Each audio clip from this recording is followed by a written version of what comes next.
the moonraker goes in search of his dream of gold.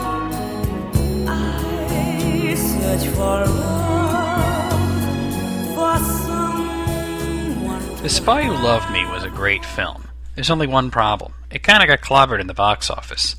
Well, it made a respectable amount of money, the equivalent of over $600 million modern dollars. It could have done a lot better if it hadn't been in the theater at the same time as a movie you might have heard of called Star Wars.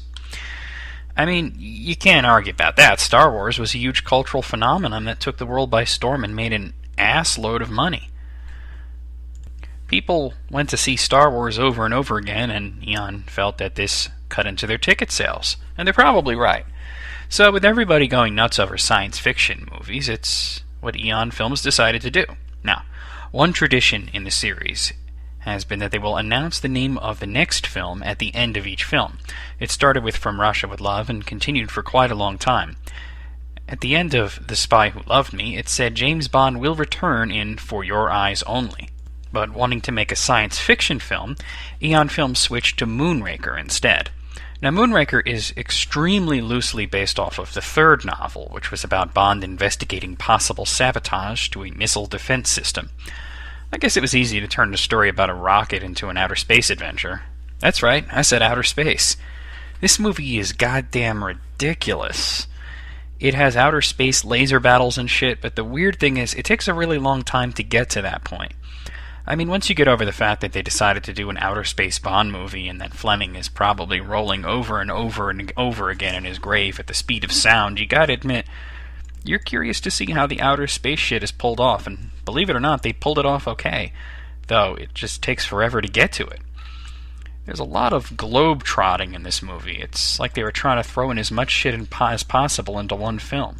There's even this weird scene where Bond is riding a horse dressed like Pancho Villa with some Morricone music in the background.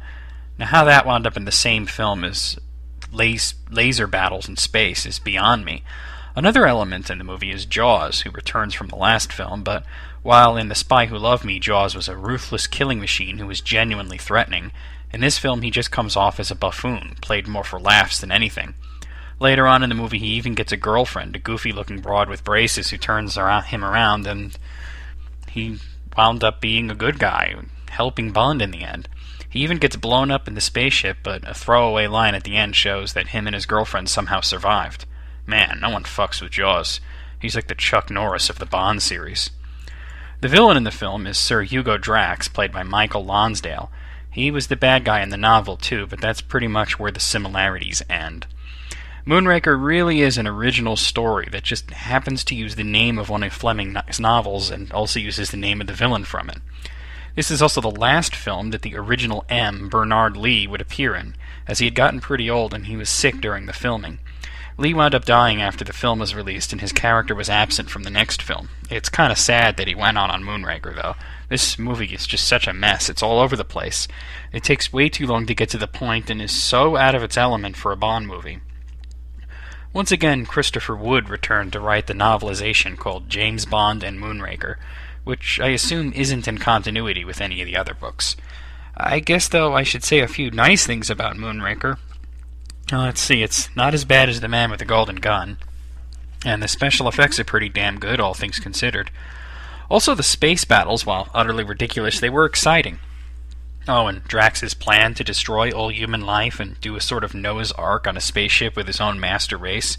That was the inspiration for the film Sky Captain and the World of Tomorrow, and that movie kicked ass, so some good came out of it. But overall, Moonraker is more to be laughed at than taken seriously, and the filmmakers should be embarrassed that they resorted to such a cheap money-making technique instead of faithfully adapting an excellent novel. Speaking of which, a few years ago, some guy on the internet wrote up a report about the lost James Bond film that would have come out somewhere around after Casino Royale, 1956 or so. It was based on Moonraker and directed by Orson Welles, with himself starring as Hugo Drax and Dirk Bogarde as Bond. Even Peter Lorre from Casino Royale returned playing a henchman.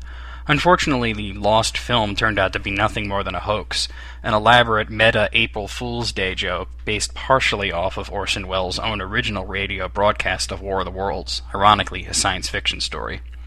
Some more trivia for you. it's too bad, because I'm sure Wells would have done a better job than this silly movie, which I have to give a 4 out of a possible 10.